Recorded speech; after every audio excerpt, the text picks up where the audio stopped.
அனைவருக்கும் வணக்கம்.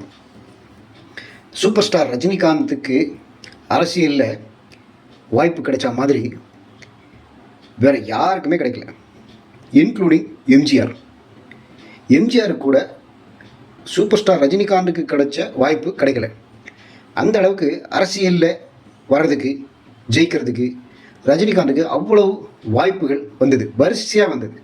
அது எப்போ ஆரம்பித்தது அப்படின்னு கேட்டிங்கன்னா 1994 94 ஆரம்பித்தது. பாஷா படத்துடைய வெற்றி விழாவில் ஆரம்பித்த அந்த வாய்ப்பு வந்து பார்த்திங்கன்னா 2021 வரைக்கும் எங்கேயாவது ஒரு மனுஷனுக்கு இந்த மாதிரி வாய்ப்புகள் வருமா முதல்ல அரசியலில் ஜெயிக்கிறதுக்கு, அரசியலுக்குள்ளே வர்றதுக்கு? ஆனால் அவர் கிடைச்ச வாய்ப்பு எல்லாத்தையும் வந்து அவர் அரசியலுக்கு வந்து மக்கள் சேவை பண்ணுறதுக்கு பயன்படுத்துறதுக்கு பதிலாக அவருடைய படங்கள் ஓட வைக்கிறதுக்கு, அதன் மூலம் பெரும் பணம் சம்பாதிக்கிறதுக்கு அவர் பயன்படுத்திக்கிட்டார். பர்ஃபெக்ட் பக்கா பிஸ்னஸ் மேன் மாதிரி அவர் அதை பயன்படுத்திக்கிட்டார். ஒவ்வொரு படங்கள்லையும் வந்து பார்த்திங்கன்னா அரசியல் பற்றி கண்டிப்பாக பேசுவார். பாஷா படத்தினுடைய வெற்றி விழாவில் வந்து பார்த்திங்கன்னா தமிழகத்தில் அப்போ கொஞ்சம் வெடிகுண்டு கலாச்சாரம் புகுந்துட்டு அப்படின்னு சொல்லி ஸ்டார்ட் பண்ணார். பெரிய மாஸ் ஒன்று காட்டினார். அவருக்கு இருக்கக்கூடிய ரசிகர்கள்லாம் வந்து உடனே தலைவர் அரசியலுக்கு வந்துட்டார் அப்படின்னு நினச்சிட்டாங்க. அரசியலுக்கு வந்துடுவார், கண்டிப்பாக முதலமைச்சர் ஆகிடுவார் அப்படின்னு நினச்சிட்டாங்க. அதுலேருந்து ஆரம்பித்தது. அதுலேருந்து ஒவ்வொரு படங்கள்லேயும் வந்து பார்த்திங்கன்னா அரசியல் டைலாக்கு கண்டிப்பாக இருக்கும். ஏன்னா படம் ஓடணும். அவர் வந்து அவருடைய ரசிகர்கள்லாம் இந்த வருவார், அப்போ வருவார், இப்போ வருவார். அவர் படத்துலேயும் அப்படி தான் இருக்கும். அரசியலுக்கு இப்போ வந்துடுவேன், அப்புறம் வந்துடுவேன், இந்தா வந்துட்டேன், அந்தா வந்துட்டேன். கடைசி வரைக்கும் அரசியலுக்கு வரவே இல்லை. படங்களை மட்டும் நல்லா ஓட வச்சிட்டார். இந்த மாதிரி வாய்ப்புகள் அவருக்கு வேறு எந்த மனுஷனுக்கும் வந்து வரவே இல்லை. ஒருவேளை அவர் வந்து அரசியலுக்கு வந்திருந்தால் 94, 95, 96 வந்திருந்தாருன்னு வச்சுக்கோங்க, என்ன ஆகிருக்கும்? கண்டிப்பாக அரசியலில் ஜெயிச்சிருப்பார், முதலமைச்சராக கூட ஆகிருப்பார்.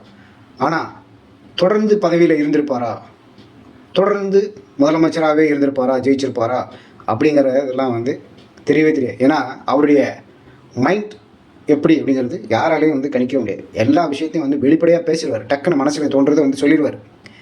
ஆனால் அரசியலில் அவரால் ஜெயிச்சிருக்க முடியுமா அப்படிங்கிறத வந்து யாராலையும் கணிக்க முடியாது. ஆனால் வாய்ப்புகள் நிறைய வந்தது. ரஜினிகாந்துக்கு வந்த மாதிரி வாய்ப்புகள் யாருக்குமே வரவே இல்லை. அரசியலுக்கு வந்து மக்கள் சேவை செய்திருக்க வேண்டிய ஆள், ஆனால் எஸ்கேப் ஆகிட்டார், அப்படி தான் சொல்லணும். இன்றைக்கி விஜய்க்கு கூடுற கூட்டத்தை பார்த்தா கண்டிப்பாக ரஜினிகாந்த் கூட நினச்சிருப்பார், விஜய்க்கே இவ்வளோ கூட்டம் கூடுது, நமக்கெல்லாம் எவ்வளோ கூட்டம் கூடியிருக்கும், நம்ம கண்டிப்பாக அரசியலுக்கு வந்திருக்கலாம், ஜெயிச்சிருக்கலாம், முதலமைச்சர் ஆகியிருக்கலாம் அப்படின்னு கலாம்னு ரஜினிகாந்த் கண்டிப்பாக நினச்சிருப்பார். கமலஹாசன் வந்தார், வீணாக போயிட்டார். ஆனால் விஜய் வந்திருக்காப்புல, எங்கே போனாலும் கூட்டம். எல்லோரும் இப்போ என்ன சொல்கிறாங்க அப்படின்னா, எம்ஜிஆருக்கு அடுத்தபடியாக விஜய்க்கு வந்து நிறைய கூட்டம் கூடுது அப்படின்றாங்க. அவர் அரசியலில் ஜெயிக்கிறாருங்கிறது அடுத்த பட்சம். ஆனால் எம்ஜிஆருக்கு இருந்த ஒரு மாஸ் விஜய்க்கு இன்றைக்கி இருக்குது. அதனால தான் சொன்னேன், விஜய் இப்போ வந்தவர். ஆனால் ரஜினிகாந்துக்கு இந்த மாதிரி வாய்ப்புகள் எவ்வளவோ வந்தது, எல்லாத்தையும் மிஸ் பண்ணிட்டார். ரஜினிகாந்த் வந்து அவர் கிடைச்ச வாய்ப்பு எல்லாத்தையும் மிஸ் பண்ணிட்டார், வீணடிச்சிட்டார் அப்படின்னு தான் சொல்லணும்.